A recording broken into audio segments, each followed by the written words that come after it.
আমি অনেক ছোট বয়সে বিয়ে করেছিলাম এবং স্বামীর রুমে প্রথমবার প্রবেশ করার সময় আমি খুব ভয় পেয়েছিলাম। তখন আমার শ্বশুর এসে বললেন, তুমি একা থাকতে ভয় পাবে না, আমি তোমার পাশে থাকব। শ্বশুর আমাকে আমার স্বামীর ঘরে নিয়ে গিয়েছিলেন। এরপর আমার স্বামী আর শ্বশুর দুজনেই সেখানে ছিলেন, যা আমার জন্য খুবই অস্বস্তিকর ছিল। আমার নাম নেহা। আমি দেখতে অনেক সুন্দর ছিলাম, গায়ের রং ছিল ফর্সা অনেক। আমি যেখানে বড় হয়েছি সবাই আমাকে দেখে হিংসা করত। আজকের গল্পে আমি তোমাদের আমার জীবনের সত্যি কিছু অভিজ্ঞতা শেয়ার করব। আমি 18 বছর বয়সে বিয়ে করি এবং আমার স্বামী আমার থেকে 11 বছর বড় ছিলেন।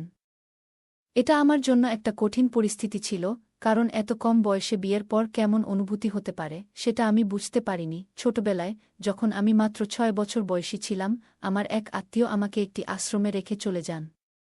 সেই আশ্রমে থাকাকালীন এক বয়স্ক মহিলা, তাসলিমা বাই, সবসময় আমাকে হেনস্থা করতেন, কারণ আমি দেখতে সুন্দর ছিলাম।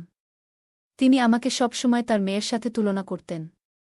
আমি যখন 18 বছর বয়সে পৌঁছালাম, তখন তার মেয়ের চেয়ে আমি অনেক বেশি পছন্দনীয় ছিলাম আর অনেক বেশি সুন্দর ছিলাম, কারণ সে ততটা সুন্দরী ছিল না।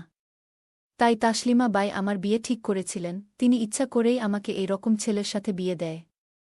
যদিও আমার স্বামী দেখতে অনেকটাই ভারী গড়নের ছিলেন, অর্থাৎ অনেক স্বাস্থ্যবান ছিল। বিয়ের পর তাসলিমা বাই তিনি তার মেয়েকে শহরে পাঠিয়ে দেন। আমার শ্বশুরবাড়িতে প্রথমবার পা রাখার সময় আমি প্রচণ্ড ভয়ে কাঁপছিলাম। আমি জানতাম প্রথম রাতের অভিজ্ঞতা আমার জন্য কঠিন হতে চলেছে।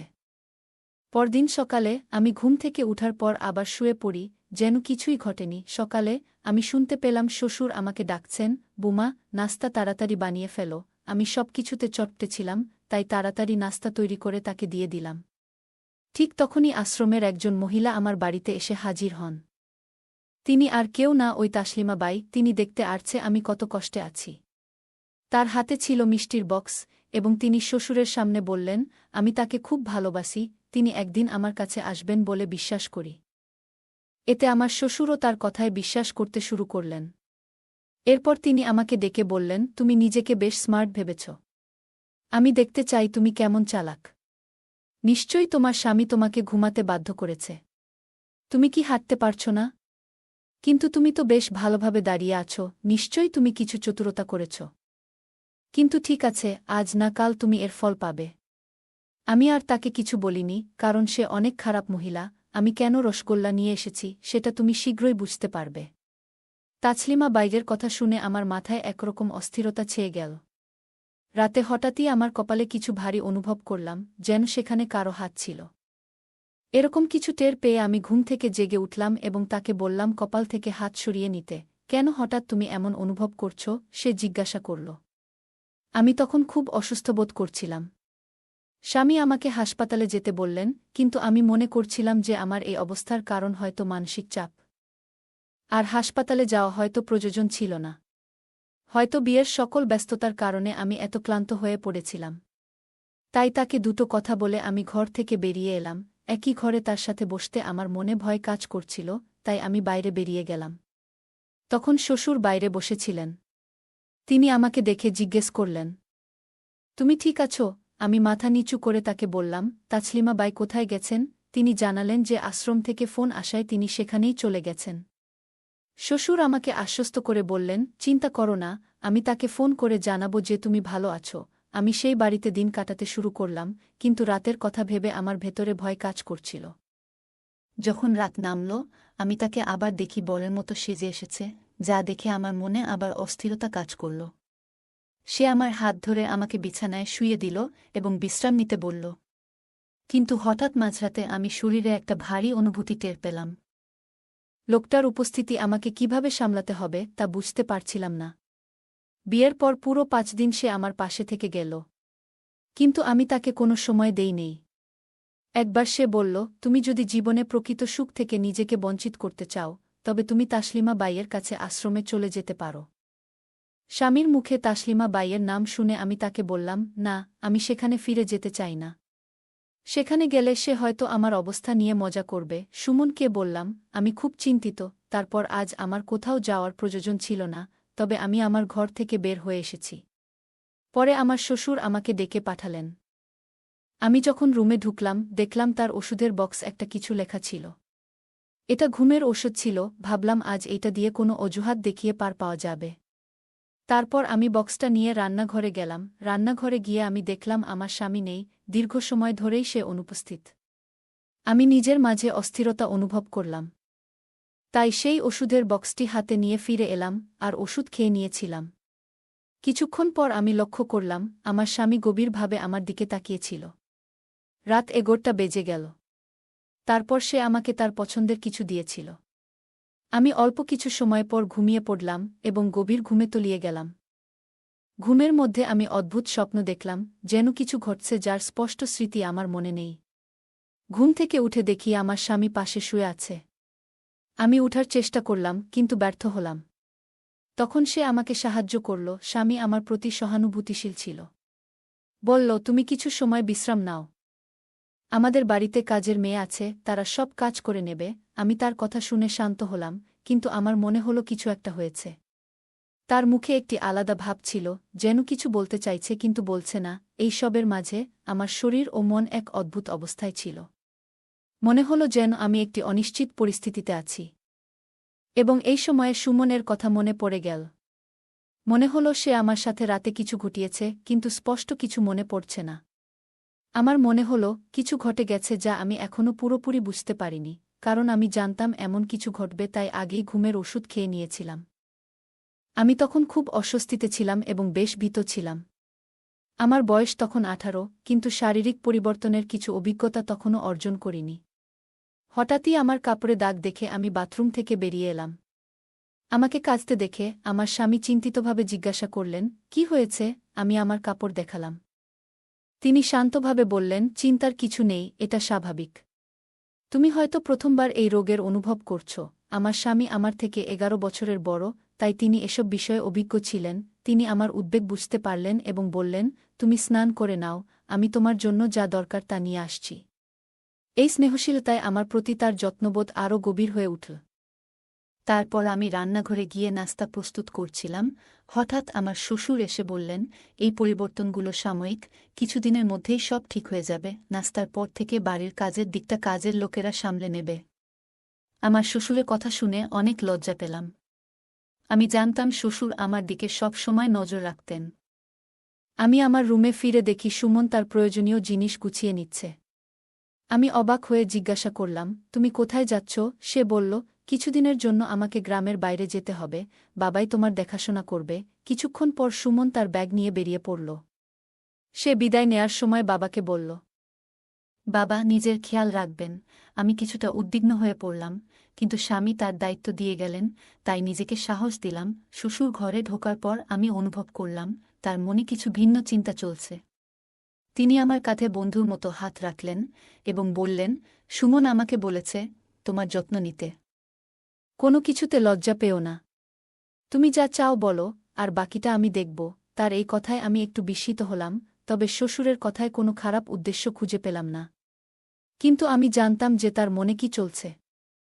আমি তার প্রতি একটু প্রতিক্রিয়া দেখালাম এবং সে তার হাত সরিয়ে নিল। আমি খুশি ছিলাম যে সুমন কয়েকদিনের জন্য বাড়িতে আসবে না, তাই আমি নিজেকে একটু স্বস্তি দিলাম।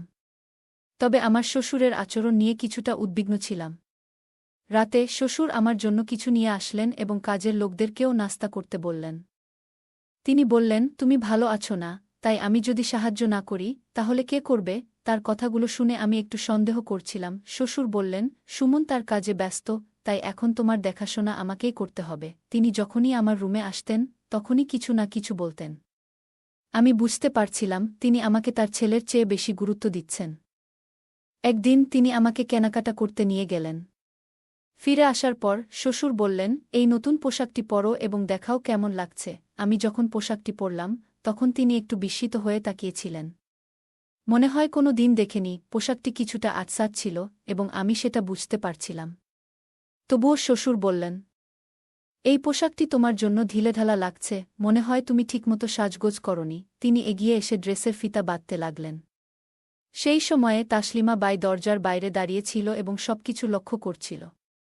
শ্বশুর বাইরে বেরিয়ে গেলেন, আর তাসলিমা বাই আমার কাছে এসে বলল, তুমি তোমার নতুন জীবনের সাথে বেশ খাপ খেয়ে নিয়েছ। তোমাকে দেখে ভালো লাগছে। আমি তাকে বললাম, তাসলিমা বাই, তুমি ভুল বুঝছ। আমার স্বামী গত সপ্তাহ থেকে বাড়িতে নেই এবং আমি তার সঙ্গে তেমন কোনো স্মৃতি মনে করতে পারছি না। তাসলিমা বাই বিস্মিত হয়ে বলল, তাহলে তুমি গত সপ্তাহ থেকে শ্বশুরবাড়িতে একা আছো? হ্যাঁ, যখন আমি ঘরে ঢুকলাম আমি দেখলাম শ্বশুর তোমার পিঠে ফিতা বাঁধছে। তাসলিমা বাই মুচকি হেসে বলল, তোমাদের মধ্যে কিছু একটা ঘটছে, তাই না? তিনি আমার দিকে তাকিয়ে বললেন, তুমি ভালো সময় কাটাচ্ছ মনে হচ্ছে। তারপর তিনি আমার হাতে একটি বিয়ের কার্ড তুলে দিয়ে বললেন, এটা আমার মেয়ের বিয়ের আমন্ত্রণপত্র। বিয়েতে আসতে ভুলবে না, আর শ্বশুর ও স্বামীকে একই রকমের পোশাক পরতে বলো। তাসলিমা বাই তখন আমার দিকে এক নজরে তাকালেন, যেন কিছু বুঝতে পারলেন। আমি তার দিকে তাকিয়ে বুঝতে পারছিলাম কিছু অস্বস্তি হচ্ছে। আমি রুমে ফিরে আয়নার সামনে দাঁড়িয়ে দেখলাম শরীরে কিছুটা পরিবর্তন হয়েছে, যা আমি আগে খেয়াল করিনি। তখনই হঠাৎ আমার শ্বশুর এসে উপস্থিত হলেন এবং আমি একটু অবাক হলাম।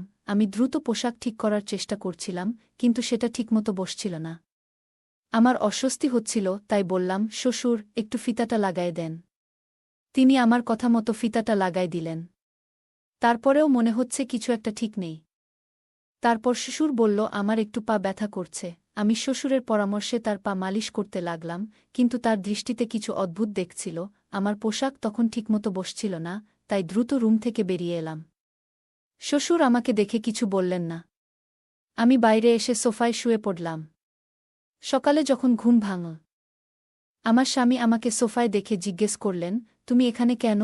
আমি কিছু বলতে যাচ্ছিলাম, তখনই শ্বশুর এসে বললেন, তোমার স্ত্রী এখন অনেক বড় হয়েছে, তার দিকে নজর রাখো। তিনি আমাকে নিয়ে বিভিন্ন ধরনের মিথ্যা অভিযোগ দিচ্ছেন আমার স্বামীকে। সকালে শ্বশুরের কিছু কথা শুনে আমি ভেতরে ভেতরে ভেঙে পড়ছিলাম। মনে হচ্ছিল তার কথাগুলো আমার জীবনের শান্তি নষ্ট করতে পারে। কিন্তু তখন সুমন আমার দিকে তাকিয়ে বলল, আমি নেহার বাইরের রূপ দেখে বিয়ে করিনি। তার মধ্যে যে আন্তরিকতা আর মানসিক শক্তি আছে, সেগুলোই আমার কাছে সবচেয়ে গুরুত্বপূর্ণ। তার শরীর যেমনই হোক, সে আমার স্ত্রী এবং আমি তাকে কোনো কারণেই ছেড়ে যাব না। স্বামীর মুখে এমন কথা শুনে আমার চোখে পানি চলে আসলো। আমি বুঝতে পারলাম, আমি যাকে শুধু বাহ্যিক অবয়ব দিয়ে বিচার করছিলাম, তার হৃদয় কতটা বিশুদ্ধ। আমি শ্বশুরকে বললাম, আমি জানি না আপনি কেন আমার জীবনকে জটিল করতে চাচ্ছেন, কিন্তু আপনার কোনো কৌশলী সুমন এর মতামত বদলাতে পারবে না। সে এমন একজন যার মন পরিষ্কার এবং সৎ, আর এখন আমি তাকে আরও বেশি ভালোবাসতে শুরু করেছি। শ্বশুর উত্তরে বললেন, আমি শুধু তোমাকে দেখাতে চেয়েছিলাম যে বাহ্যিক সৌন্দর্যই সব কিছু নয়। তুমি যে গর্ব করছিলে সেটাই তোমার পরিবর্তন আনতে বাধ্য করেছে। কিন্তু মনে রেখো, ভালোবাসা মুখের সৌন্দর্য বা শরীরের আকৃতির উপর নির্ভর করে না। প্রকৃত ভালোবাসা আসে অন্তরের গভীরতা থেকে। তারপরও শ্বশুর বললেন, ভালোবাসা যদি সত্যিই থাকে, তাহলে তা শরীর বা মুখের উপর নির্ভর করে না, প্রকৃতির সঙ্গেই তা সামঞ্জস্যপূর্ণ হওয়া উচিত।